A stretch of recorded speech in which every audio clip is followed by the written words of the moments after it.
Welcome students.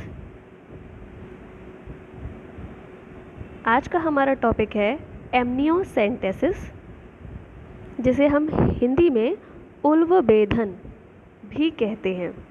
ठीक है, तो एमनियोसेंटेसिस एक ऐसी टेक्निक है जो जब बेबी का डेवलपमेंट हो रहा होता है, यानी जन्म से पूर्व भ्रूण, उसे हम भ्रूण कहते हैं, जो डेवलपिंग एम्ब्रियो होता है भ्रूण बोलते हैं। तो जन्म से पहले अगर उसमें कोई रोग है, या ये हमें पता करना है कि कोई रोग है या नहीं है, तो इस टेक्निक का यूज़ किया जाता है। इस टेक्निक को PDT शॉर्ट में कहते हैं, मतलब प्रीनेटल डायग्नोस्टिक टेक्निक। क्या बोलते हैं? प्रीनेटल डायग्नोस्टिक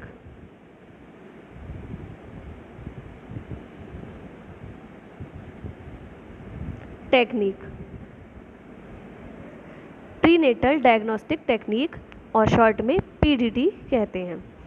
ठीक है, तो इस टेक्निक में मैंने बताया कि जन्म से पूर्व भ्रूण में यदि कोई रोग है, उसका पता करने के लिए इस टेक्निक का यूज़ किया जाता है। अब आप सबको पता है, मैंने आपको पहले भी बोला था, बताया था, डिस्कस किया था हम लोगों ने, कि जो डेवलपिंग एम्ब्रियो होता है वो किस में होता है? एक एम्ब्रियो सैक में होता है। जो इसकी ये बाहर वाली ऐसे एक कवरिंग होती है, उसे क्या बोलते हैं? Embryo sac. और इस सैक के अंदर क्या भरा होता है? Amniotic fluid. एमनियोटिक फ्लूइड, इसके अंदर एमनियोटिक फ्लूइड भरा होता है। ठीक है, तो इस टेक्निक में क्या किया जाता है? इस एमनियोटिक फ्लूइड को लगभग इसकी मात्रा 10 से 20 मिलीलीटर, कितनी? 10 से 20 मिलीलीटर सिरिंज की सहायता से निकाल लिया जाता है। ये देखो सिरिंज दिख रहा है आप लोगों को, तो ये सिरिंज की सहायता से इस एमनियोटिक फ्लूइड को निकाला जाता है। अच्छा, इस एमनियोटिक फ्लूइड में ऐसा क्या होता है जो इस फ्लूइड को निकाला जाता है ना? तो इस फ्लूइड में ये जो प्लासेंटा होता है, और जिस प्रकार की सेल से ये जो एम्ब्रियो होता है वो डेवलप हुआ है, सेम वही सेल्स इस एमनियोटिक फ्लूइड में होती हैं। ठीक है, तो जितनी भी ये कोशिकाएं होती हैं जिससे भ्रूण बना है, वही सेम कोशिका इस एमनियोटिक फ्लूइड में भी होती हैं, जो प्लेसेंटा के थ्रू आई हुई होती हैं, या फिर ये जो डेवलपिंग एम्ब्रियो होता है उसके थ्रू आई हुई होती हैं। तो इस फ्लूइड के अंदर ये सब कोशिकाएं पाई जाती हैं। इस सिरिंज की सहायता से इस फ्लूइड को निकाला जाता है, और निकालने के बाद उसमें जो कोशिकाएं होती हैं, क्योंकि जिस कोशिका से ये मतलब एम्ब्रियो डेवलप हो रहा है, सेम जो क्रोमोसोम का मैनर इसमें होगा, अरेंजमेंट इसकी कोशिकाओं में होगा, वही सेम एमनियोटिक फ्लूइड में जो आई हुई कोशिकाएं होती हैं उसमें होगा। तो उन कोशिकाओं को फिर कल्चर किया जाता है। कल्चर मतलब उनकी संख्या को बढ़ाया जाता है। ठीक है, अलग से कल्चर मीडियम में लेकर उस कोशिका को, जो भी कोशिकाएं इस सिरिंज में आई इस फ्लूइड के द्वारा, इस फ्लूइड के अंदर, तो उनको कल्चर किया जाता है, मतलब इनका संवर्धन किया जाता है, इनकी संख्या बढ़ाई जाती है, और फिर उसको स्टडी किया जाता है, उसके क्रोमोसोमल जो अरेंजमेंट होता है उसको स्टडी किया जाता है। इससे हमें जो कोई भी डिसऑर्डर होता है वो पता चलता है, या कोई भी आनुवंशिक रोग होता है उसका पता चल सकता है, और कोई भी रोग जो होगा वो पता चल जाता है। ठीक है, तो ये जो टेक्निक होती है वो यूज़ की जाती है रोग को पता लगाने के लिए। अब देखिए, जैसे ये लिखा है ना, एमनियोसेंटेसिस क्या है?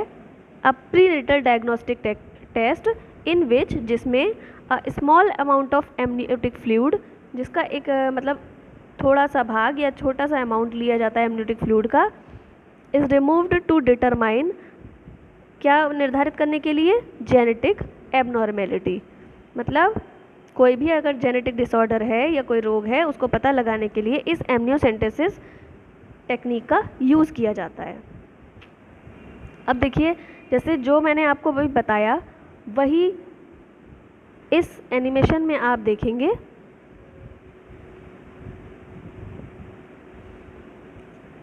देखिए, ये एक सिरिंज की सहायता से पहले क्या किया जाता है, एक ऐसी सरफेस को ढूंढा जाता है अल्ट्रासाउंड टेक्निक का यूज़ करके।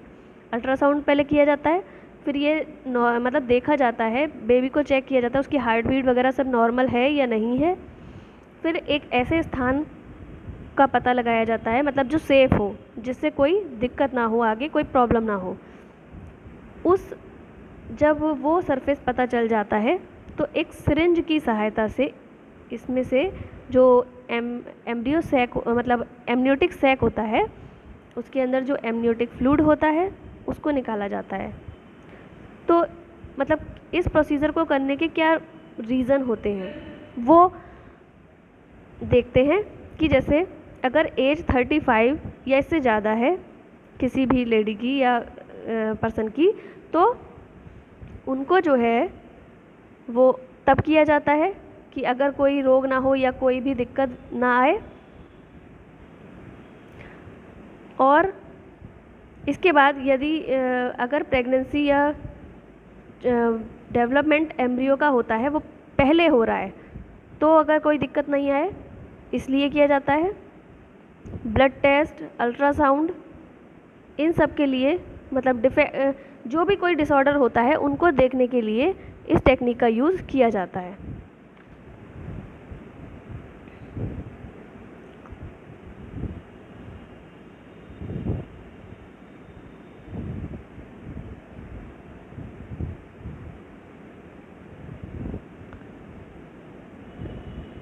और इसके अलावा जो आगे हम देखते हैं मैच्योरिटी के बारे में पता लगाने के लिए या कोई भी डिफेक्ट होता है उसको पता लगाने के लिए, तो एक सेफ सरफेस को पहले देखा जाता है।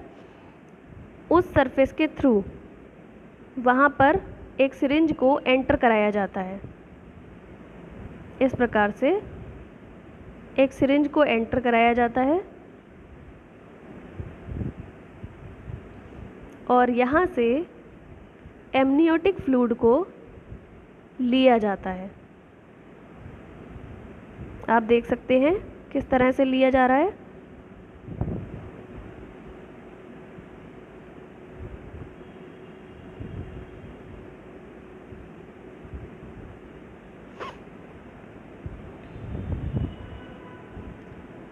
और फिर ये फ्लूइड लेकर आगे इसमें जो सेल्स पाई जाती हैं उसकी स्टडी की जाती है। और उसके बाद इस प्रोसीजर को करने के बाद अल्ट्रासाउंड में मतलब हार्ट बीट जो होती है डेवलपमेंटल एम्ब्रियो की वो नॉर्मल होनी चाहिए। थोड़ा सा इस प्रोसीजर को करने के बाद थोड़ी सी क्रैम्प्स हो सकते हैं, मतलब ऐंठन जैसी होती है ना, क्रैम्प्स होते हैं वो हो सकता है लोअर एब्डोमेन में। और फिज़िकल स्ट्रेस जो होता है उसको अवॉइड करना चाहिए। तो ये आपने देखा कि एमनियोसेंटेसिस की जो प्रोसेस थी वो किस प्रकार से थी। इस वीडियो में हम इतना ही पढ़ेंगे, इसके बाद हम नेक्स्ट टॉपिक डिस्कस करेंगे। Thank you so much.